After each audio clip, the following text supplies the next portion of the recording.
U.S. Secretary of State Marco Rubio has reaffirmed that the controversial 28-point plan aimed at ending the Ukraine war was authored by the United States. Despite earlier confusion among lawmakers, reports suggested some senators were told the draft did not represent U.S. policy and was more like a Russian wish list. Rubio, however, later clarified that the proposal came from Washington but incorporated input from both Russia and Ukraine.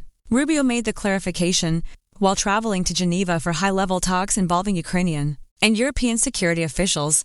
President Donald Trump has been pressuring Kyiv to accept the plan quickly, although he recently stated that the draft is not the final offer. Ukraine's European allies have raised concerns about several key points in the plan, including proposed troop withdrawals from eastern regions currently held by Ukraine, and limitations on the size of the Ukrainian armed forces.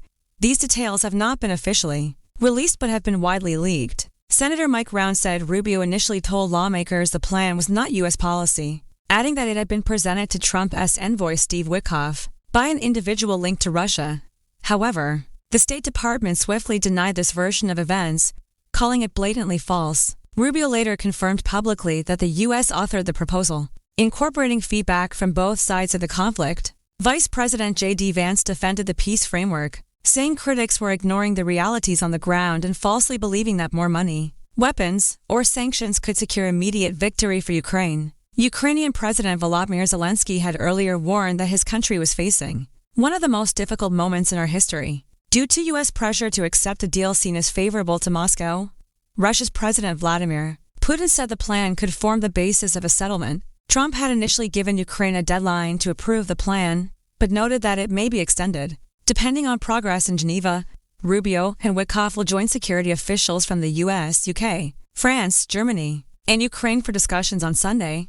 Several European leaders have already voiced objections to the draft. In a joint statement at the G20 summit in South Africa, they warned that the plan could leave Ukraine vulnerable to future attacks, specifically highlighting concerns over border changes and military caps.